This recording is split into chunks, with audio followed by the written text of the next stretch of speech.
আরো দামি একটা কালেমা, যেটা আপনি শুধু আমারে দেবেন। আমি নবী যেমন বড় স্পেশাল, ওই স্পেশাল একটা কালেমা আমারে দেন, যেটা অন্য কেউ জানবে না। খাস কালেমা, উরিদু শাইয়ান তাকুসুনি বি। এই কথা শোনার সাথে সাথে আল্লাহ তাআলা বলেন, ইয়া মূসা লাও আন্নাস সামাওয়াতি সাবআ ওয়াল আরদিনা সাবআ ফি কিফাতিন ওয়া লা ইলাহা ইল্লাল্লাহ ফি কিফা লামালাত বিহিন্না লা ইলাহা ইল্লাল্লাহ। ও মূসা, তুমি আর স্পেশাল দামি কালামা আমার কাছে চাইছো, শোনো। সাত আকাশ সাত জমিন যদি এক পাল্লায় দেয়া হয়, আর লা ইলাহা ইল্লাল্লাহ এই কালেমা এক পাল্লায় দেয়া হয়, এই কালেমার ওজন সাত আকাশ সাত জমিনের চেয়ে বেশি। এই কালেমার চেয়ে দামি কোনো কালেমা পৃথিবীতে আর নাই। এই জন্য এই কালেমা যার থাকবে, ও ফেরেশতারা, ওই কালেমাওয়ালারা জাহান্নাম থেকে বের করে নিয়ে আসো। আল্লাহ হাবিব বলেন, জাহান্নামের ফেরেশতারা জাহান্নামে ঢুকবে। ওয়াজ মনে আছে তো? আমরা ছিলাম কিন্তু ওখানে, এখান থেকে এদিকে আইছি। সব কালেমাওয়ালাকে জাহান্নাম থেকে ফেরেশতারা নিয়ে আসবে, মুক্ত করে দেবে। মুক্ত করতে করতে শেষ। এবার ফেরেশতারা আল্লাহর কাছে এসে বলবে, আল্লাহ, সব মুমিন জাহান্নাম থেকে মুক্তি পেয়ে গেছে। আল্লাহ বলবেন, না না, এখনো একজন জাহান্নামে রয়ে গেছে। যাও যাও, তাকে জাহান্নাম থেকে নিয়ে আসো।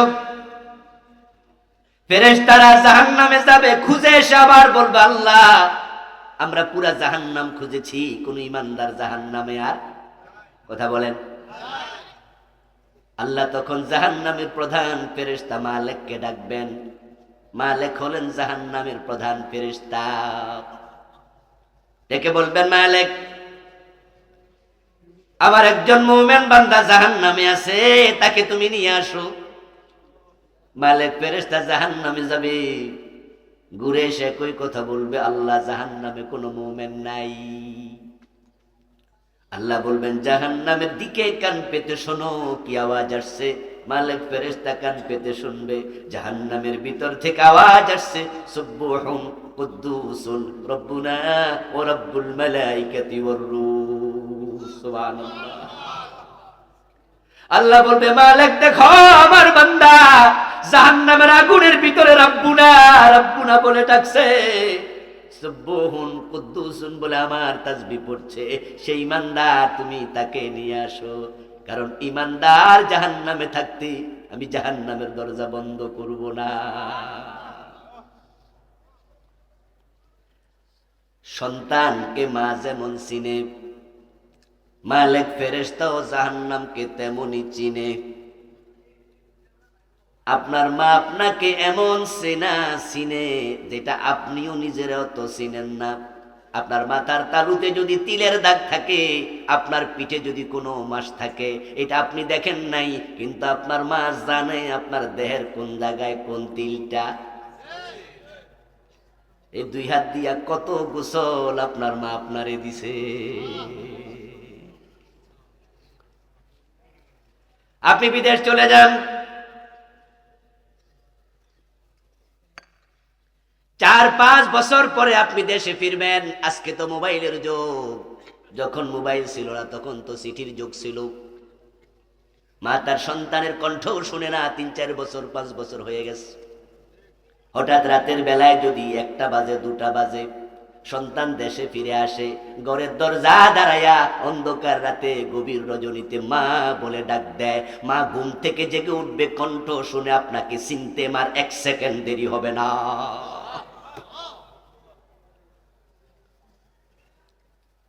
এই দুনিয়াতে মায়ের সাথে সন্তানের নারীর সম্পর্ক। এই জন্য বাচ্চা যখন দুনিয়া আসে, তখন মা থেকে সন্তান বেলেট দিয়া কাইটা আলাদা করা লাগে।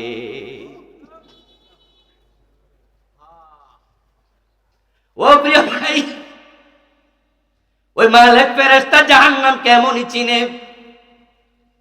কিন্তু সেও জাহান্নামে পাবে না। ওই লোকটাকে যে তাসবিহ পড়তেছে সুবহুন কুদ্দুসুন বলে, এবার শব্দ অনুসরণ করে জাহান্নামে ঢুকবে। তারপরে খুঁজতে খুঁজতে খুঁজতে খুঁজতে দেখবে এমন জায়গা থেকে শব্দ আসে যেখানে কোনো মানুষ নাই, কিছু জাহান্নামের পোকামাকড় পড়ে আছে, দাউ দাউ করে আগুন জ্বলছে। মালিক ফেরেশতা পোকামাকড় গুলো সরাবে, সরায়া দেখবে অঙ্গারের মতো কালো ক্ষীণকায় দুর্বল একটা আল্লাহর বান্দা শুয়ে আছে জাহান্নামের আগুনে।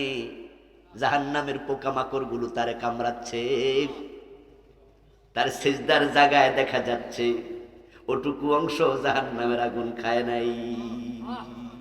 আমার রাসূলুল্লাহ বলেছেন বনি আদমের পুরা দেহ জাহান্নাম খেয়ে ফেলবে ইল্লা আসরাস সুজুদ, যে কপাল দিয়া সিজদা দিছে ওই কপালটা জাহান্নামের আগুন খাবে না।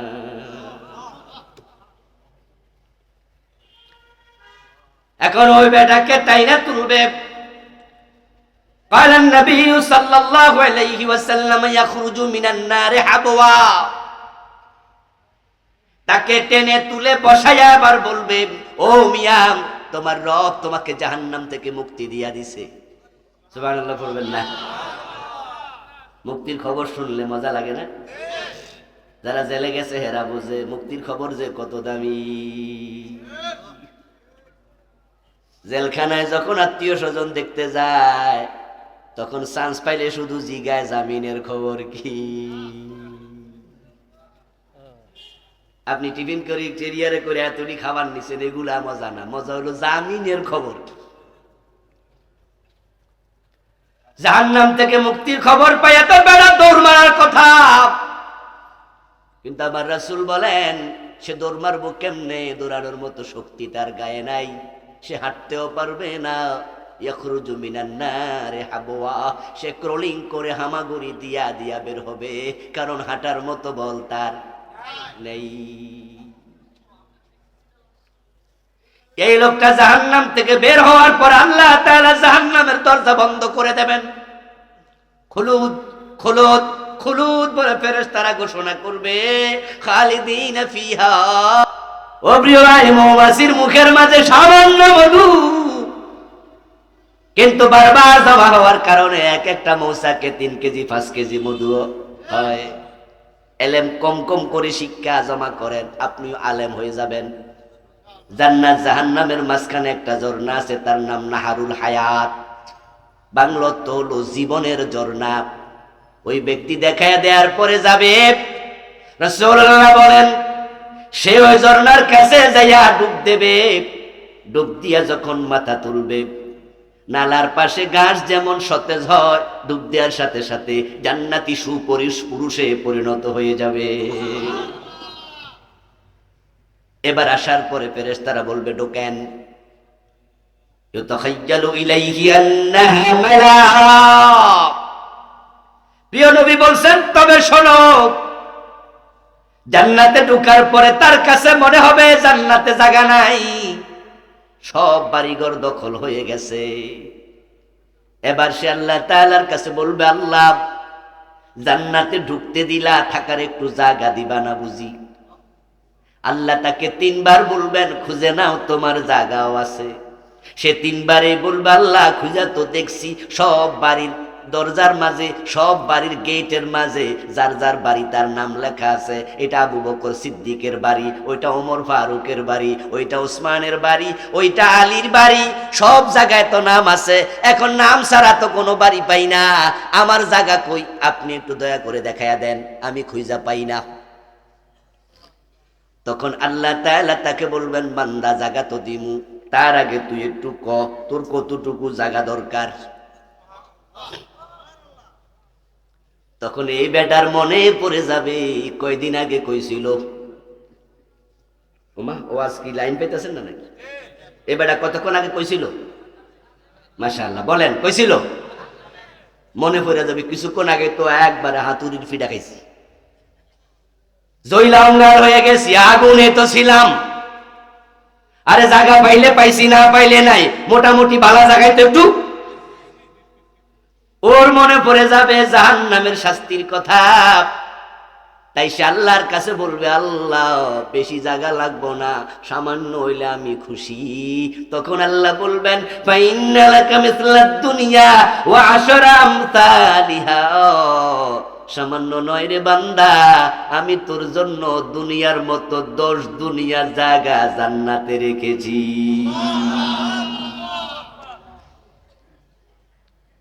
এক বিঘা জমির দাম আসমান জমিনের চেয়ে বেশি। সেখানে জমিন 1 বিঘা 2 বিঘা দেবে না, দেবে 10 দুনিয়ার সমান। এত বড় জান্নাত বুঝি মাগনা পাওয়া যায়? কিছু কাম কাজ করা দরকার আছে না নাই? তাই রাসূল বলছে, জান্নাতে যারা যেতে চাও আমার সুন্নাহ অনুসরণ করো।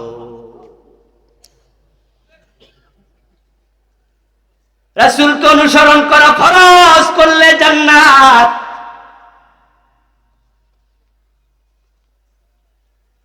রাসূলের উম্মত হবে 73 দল, তার মাঝে 72 দল হবে জাহান্নামী। আরে জান্নাতে সবাই তো যেতে চায়, কিন্তু সবাই তো পারবে না। যদিও আমরা মনে মনে ভাবি জান্নাত আল্লাহ আমারে না দিয়া কারে দেয়। এই জন্য অনেকে আছে মুসের মাঝে তেল দেয়, জান্নাতের কাঁঠাল খাবে কর যেন, অথচ 5 ওয়াক্ত নামাজের 1 ওয়াক্ত পড়ে না। আপনি ওই বেডারে জিগান জান্নাতে যাইবা না, বলবে কোন কি জামু না মানি, এটা তো রেডি। আপনি আশ্চর্য হয়ে হয়তো বলবেন কেমনে কি, পিছল খাইয়া পড়লো তো পশ্চিম দিকে, তো তুমি আবার জান্নাত রেডি করছো কেমনে? এবার কাদের মাঝে দুটো নারিয়া গানে গানে শুনিয়া দেবে, আছেন আমার মুক্তার, আছেন আমার ব্যারিস্টার, শেষ বিচারের হাইকোর্টেতে তিনি আমায় করবেন পার, আমি পাপী তিনি জামিনদার, টুনটুনা টুনটুন। মনের সুখে জামিনদারের আশায় বসে আছে, নামাজ কালাম ছেড়ে দিয়া আল্লাহর সেজদা না করে পীরের পায়ে সেজদা দিচ্ছে, এমন লোক আছে না নাই? ও বেটা ভাবছে সেও তার পীর সাহেবের সাথে জান্নাতে ঢুকে যাবে। জান্নাত বুঝিয়া তো মাগনা। এই জন্যই প্রিয় নবী অনুসরণ, নবীকে অনুসরণ করতে হবে। আল্লাহ নবীর বলতেছে, কুল্লু উম্মতি ইয়াদখুলুনাল জান্নাতা ইল্লা মান আবা, আমার উম্মত যত আছে সব উম্মত জান্নাতে যাবে, তবে অস্বীকারী লোক জান্নাতে যাবে না। কিলা মান ইয়া রাসূলুল্লাহ, প্রশ্ন করা হলো, আল্লাহর নবী উম্মত আবার অস্বীকারী হয় কেমনে? কে সে যে অস্বীকারী জান্নাত পাবে না? রাসূলুল্লাহ জবাব দেন, মান তাআনি দাখালাল জান্নাতা ওয়া মান আসানি ফাকাদ আবা, যে আমি নবীকে অনুসরণ করে জীবন চালাইছে সে আমার সাথে জান্নাতে ঢুকবে, যে আমি নবীকে অনুসরণ করে জীবন চালায় নাই তার কপালে জান্নাত নাই। অনেকে তো এবার মনে মনে মোটামুটি খুশি, আমিও জান্নাতি জান্নাতি। কেমনে? কই যে দাঁড়িয়ে আছে রাসূলরে মাইনে তো রাখছি, টুপি আছে রাসূলকে অনুসরণ করেছি, ডান পা দিয়া মসজিদে ঢুকি, বাম পা দিয়া বের হই, 1 বিঘত লম্বা মেসোয়াক আছে, 7-8 লম্বা পাগড়ি আছে, রাস্তার ডান পাশে চলি, সুবহানাল্লাহ জিকির সকাল সন্ধ্যায় করি, রাসূলকে মেনে চলছি, আমি জান্নাতি। আমি বলি, হ্যাঁ দোস্ত, জান্নাত পেতে হলে রাসূলকে মানো মানো মানো, অনুসরণ করতেই হবে। কিন্তু সুবিধাবাদী হলে হবে না। অনেক অনুসরণকারীকে দেখা যায় সুন্নাহ মানে ততক্ষণ সুবিধা আছে, অসুবিধা যেখানে, সুন্নাহ মানে না সেখানে। মসজিদে ঢুকতে ডান পা দেয়, এই নিয়ে নিমসার এলাকায় কে দ্বিমত করছে? মসজিদ থেকে বের হতে বাম পা, এই নিয়ে বুড়িচং থানায় কেডা দ্বিমত করেছে দেখান? কয় না, সবাই একমত। সেই নবী মসজিদে ডান পা দিয়া ঢুকছে, মসজিদ থেকে বাম পা দিয়া বের হইছে, ওই নবী তো মদিনায় যখন ক্ষমতায় ছিলেন 10 বছর কোরআন দিয়ে দেশও চালাইছে। এখন তুমি মসজিদে সুন্নাহ মানো, দেশ চালানোর সময় কোরআনের আইনের খবর কি? কয় হুজুর এটা রাজনীতি।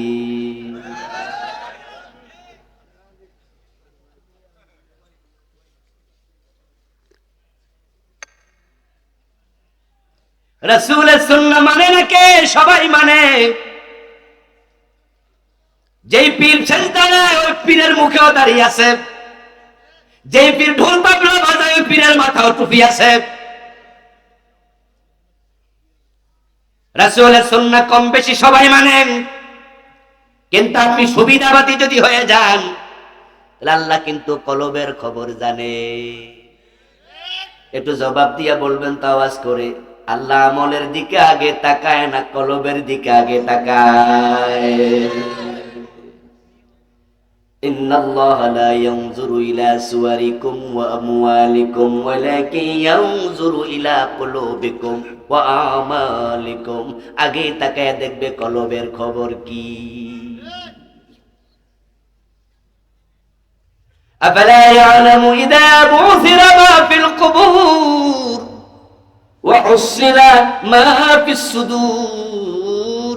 তোমার যেদিন আল্লাহ বিচার করবে, কবর খুলে দেয়া হবে, মানুষের কলবটাকে আল্লাহ ছাকনি মেরে সাইকা নেবে। ওয়া হুসিলা হাসিল করা হবে মা ফিস সুদূর, যা ছিল তাদের কলবের ভিতরে। আমাদের নিমসার বাজার যখন কেউ পেঁয়াজু বানায়, ডাইল ফুরি বানায়, তখন তেলের মাঝে ছাইরা দেয়, ছাইরা দেনি? তেলের মাঝে ছাইরা দিলে 10 মিনিট 15 মিনিট পরে দেখবেন যে পেঁয়াজু রেডি, ডাইল ফুরিও হয়ে গেছে। তখন একটা ছাকনি লইয়া এমনে ছাকনি মারে, তো মারলে পুরি মুড়ি যা আছে সব উঠা যায়, তেলগুলা নিচে পড়া যায়। হাসরের ময়দানে তোমার আমার বিচার শুরু করার আগে ওয়া হুসিলা মা ফিস সুদূর, আল্লাহ আগে কলব ছাকনি মারে দেখবে কলবে কি আছে।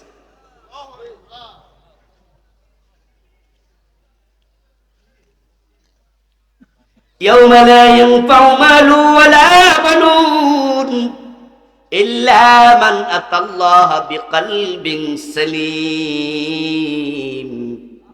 আল্লাহ কোরআনে বলতেছে সেদিনকার সন্তান কত ছিল, দুনিয়ায় সম্পদ কত ছিল, ক্ষমতা কত ছিল, এগুলো কোনো কাজে আসবে না। যদি মুক্তি পেতে চাও একটি পরিচ্ছন্ন হৃদয় নিয়ে আল্লাহর কাছে যাও। তোমার কলবের খবর যদি ভালো, মুক্তি সহজে মিলে যাবে। কলবের দিকে তাকায়া দেখছে বেড়া সুন্নাহ মানবে ততক্ষণ, সুবিধা আছে যতক্ষণ, অসুবিধা হইলে সুন্নাহ আর মানবে না। মসজিদে যাইয়া সুন্নাহ মানে, আদালতে রাসূলের আইনে একটা রায়ও দেয় না, এমন বিচারক আছে না রায়? এই যে রাসূলুল্লাহ সুন্নাহ মেনে কোরআনের আইন মাইনা বিচার করতে পারলো না পুরা চাকরির জীবনে, এই নিয়ে ম্যাজিস্ট্রেট, এই নিয়ে জজ, এই নিয়ে বিচারক, তার মনে কোনো দুঃখ নাই। তাহলে বুঝতে হবে সে পুরা জিন্দেগিতে রাসূলকে মানতে রাজি হয় নাই।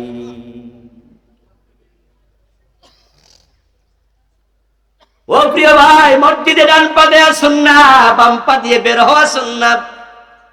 আল্লাহু আকবার বলে নামাজ শুরু করা ফরজ, সালাম ফিরে নামাজ শেষ করা ওয়াজিব। আপনি দেখবেন ইমাম সাহেব হুজুর যদি সালাম না ফিরাইয়া দাঁড়ায়া যায়, 3 রাকাত মাগরিবের ফরজ, সালাম ফিরাইতে ভুলে গেছে, দাঁড়ায়া গেছে, পিছন দিয়া লোকমা, ওয়াজিব তরক করলে চলবে না, আমরা লোকমা দেব।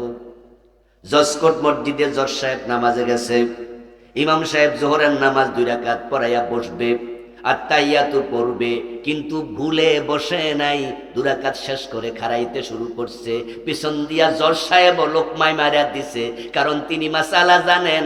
2 রাকাত পইরা আত্তাহিয়াতু পড়ার জন্য বসা ওয়াজিব, হুজুর ওয়াজিব ছাইরা দিছে, জজ সাহেব লোকমা মাইরা দিছে। অথচ নামাজের পরে উনি আদালতের চেয়ারে বৈশা চুরির মামলার রায় দিছে। আমার আল্লাহ কয় চোর ধরে হাত কাটো। চোর ধরে হাত কাটা নফল না ওয়াজিব না ফরজ? এখন তিনি ফরজ আইন বাদ দিছে, চোর ধরে জেলে দিছে, অথচ ফরজ মানে না। যেই জজ মসজিদে যাইয়া হুজুরের ওয়াজিবে লোকমা দেয়,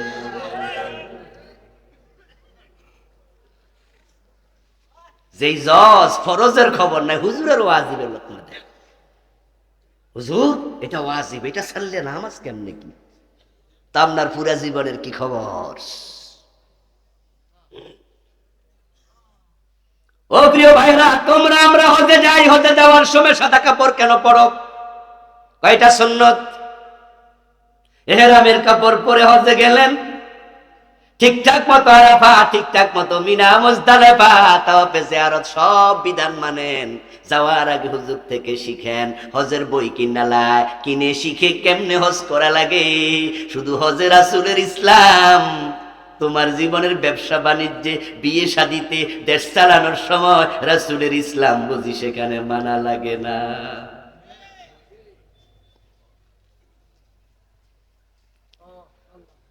ও উম্মাহ, তুমি অর্ধেক ইসলাম মেনে জান্নাতে যাওয়ার আশাটা করো কেমনে? তোমার রবের বক্তব্য দুখুলু ফিস সিলমে কাফা, ইসলামে পুরা ঢোকো।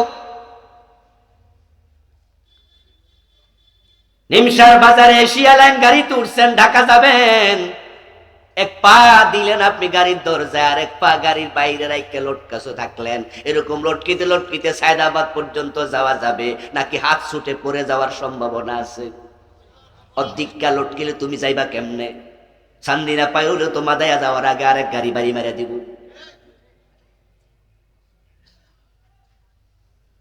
মশার তীব্রতা দেখে মশারি টানাইলাম, এখন আপনার পা, আপনার মাথা, আপনার হাত সব মশারির ভিতরে ঢুকান। কিন্তু না, আপনি মাথা ঢুকাইছেন, পেট ঢুকাইছেন, পা ঢুকাইছেন, শুধু মশারির বাইরে একটা হাত আপনি বাইর কইরা রাখছেন। এখন এলাকার মশারা কয় আমরা একটুকু পাইলেই।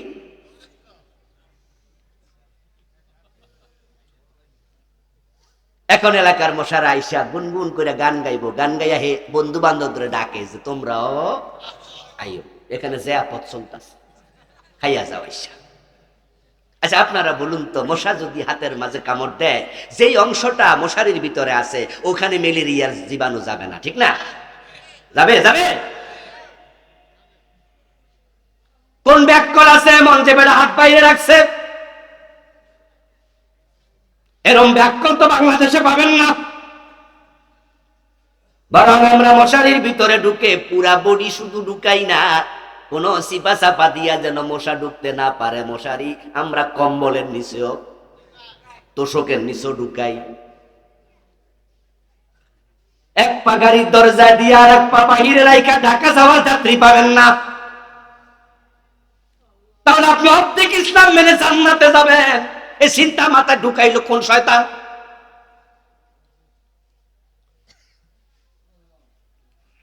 ও দোস্ত, আশ্চর্য মানুষ, সুন্নাহ মানে না তা না। এক বিঘত লম্বা মেসোয়াক লইয়া পুরিসং থানা যতগুলা মসজিদ আছে সব মসজিদের হুজুরদের কাছে যান, প্রশ্ন করুন সুন্নাহ কি, মেসোয়াকের বিধান কি? সব হুজুর বলবে মেসোয়াক করা রাসূলের সুন্নত। একজন হুজুর দ্বিমত করবে না। প্রশ্ন করবেন কেমনে কি, জবাব দেবে রাসূলুল্লাহ নিজে মেসওয়াক করছেন, অসংখ্য হাদিসে আছে। তাই রাসূল যা করেছেন সেটা উম্মতের জন্য আদর্শ সুন্নাহ। মাশাআল্লাহ, হুজুরদের কথা ঠিক। পরের সপ্তাহে আবার একটা সাদা কাগজ লইয়া, কলম লইয়া, 2.5 হাত লম্বা একটা তলোয়ার লইয়া যান, যাইয়া বলবেন হুজুর প্রয়োজনে অন্যায়ের বিরুদ্ধে জিহাদের তলোয়ার হাতে নিতে হবে, এটার মাসালা কি আজকে একটু লেখা দেন। দেখবেন কত হুজুর আপনার রাইখা দৌড় মারবে, কব জঙ্গির মামলা খাওয়াইও না।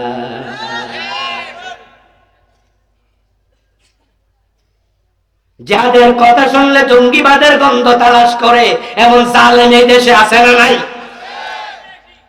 অথচ জিহাদ কি জঙ্গিবাদ? জিহাদ করা নফল না ফরজ? ইসলামে জঙ্গিবাদ হলো হারাম, জিহাদ একটা ইবাদতের নাম।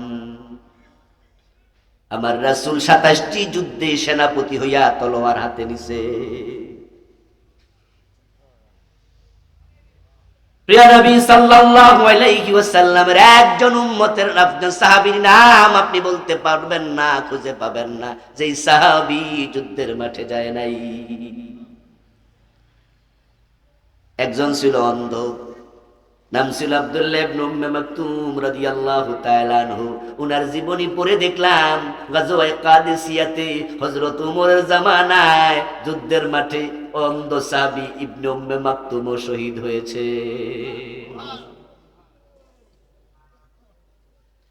মেসওয়াকের সুন্নাহ সবাই বলে, সবাই মানে, জিহাদের সুন্নাহ কোথায় গেল? মুসলমানরা যখন থেকে জিহাদ ভুলে গেছে বিশ্বব্যাপী, তখন থেকে মাইর খাওয়া শুরু হয়েছে।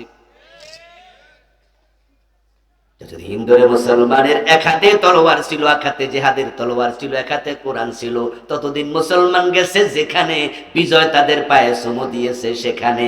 অর্ধ দুনিয়া মুসলমান শাসন করেছে। স্পেনে 800 বছরের মতো কালেমার পতাকা উড়াইছে। এ ভারত উপমহাদেশ 1000 বছরের মতো আমরা শাসন করেছি। কিন্তু যখন থেকে তলোয়ার ফেলে দিলা, জিহাদের কথা ভুলে গেলা, তখন থেকে কপাল পুড়ে গেছে, বিশ্বব্যাপী মাইর খাওয়া শুরু হয়েছে। কারণ বাংলায় প্রবাদ আছে, শক্তের ভক্ত নরমের জম।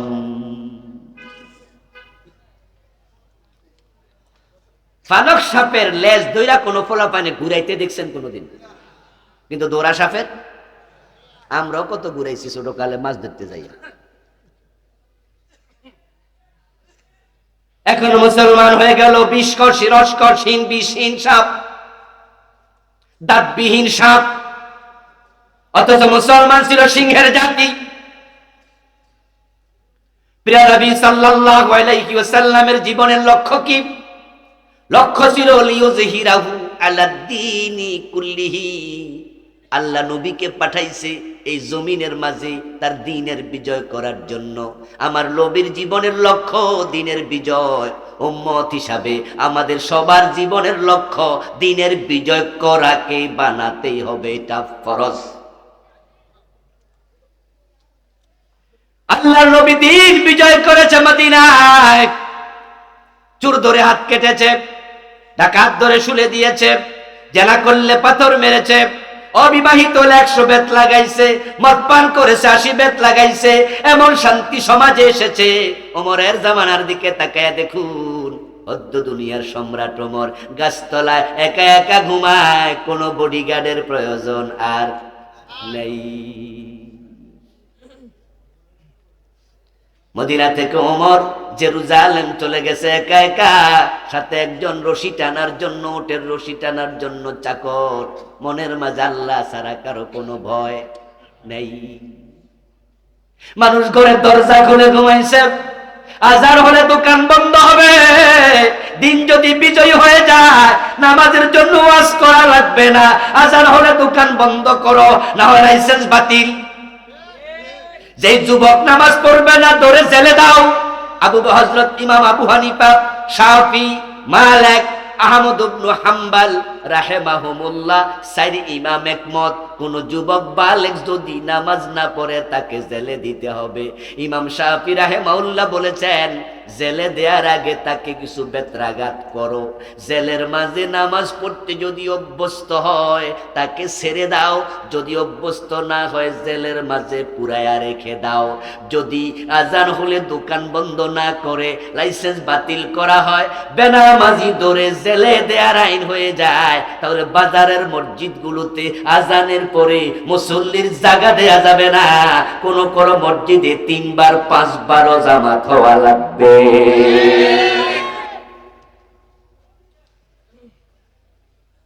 ওয়াজ অনেক আমরা করেছি, বেপরদা বেহায়াপনা বন্ধ করতে পারি নাই।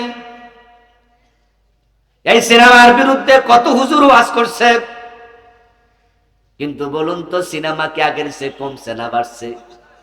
আগে সিনেমা দেখার জন্য হলে যাওয়া লাগতো, এখন হলে যাওয়া লাগে না। যুবকদের মোবাইলের ভিতরে সিনেমা হল আছে না নাই? দিনের বিজয় না হলে সুদ বন্ধ হবে না, ঘুষ বন্ধ হবে না। এই সরকার 52 বছরে এই বাংলাদেশের সরকারগুলো কত ডজন ডজন সুদী ব্যাংক অনুমতি দিচ্ছে। প্রতি বছর 2টা-3টা সুদী ব্যাংক অনুমতি পাচ্ছে। অথচ সুদ খাওয়ার মাঝে সবচেয়ে ছোট গুনাহটা হলো নিজের মায়ের সাথে। সুদের বিরুদ্ধে ওয়াজ করতে করতে বড় বড় হুজুররা মরে গেছে। আপনারা বলুন তো, সুদ কি মারা গেছে না আরো জোয়ান হয়েছে? এই সুদ কেমনে বন্ধ হবে? এই জন্য দিনের বিজয় লাগবে। বেপর্দা বেহায়াপনা বন্ধ হওয়ার জন্য বোরকা পরার আইন বানানো লাগবে। ছেলেরা যদি গার্লস কলেজের সামনে, গার্লস হাই স্কুলের সামনে দাঁড়াইয়া কোনো যুবতী মেয়েকে ছিস দেয়, চোখ টিপ দেয়, ইফটেজিং করে, তাহলে তাকে 6 মাস জেল দেওয়ার আইন হয়ে গেছে। যুবকেরা জেলে যাবে ভয়ে, ইফটেজিং ছেড়ে দেবে। ঠিক একইভাবে যদি আইন হয় কোনো মেয়ে পেট পিট দেখায়া, বুকের সৌন্দর্য দেখায়া বোরকা না পরে বের হবে, তাকে 15 দিনের জেল দেয়া হবে। আইন করে দেখো, 6 মাসের ব্যবধানে বোরকা ছাড়া কোনো মেয়ে রাস্তায় বের হতে সাহস করবে না।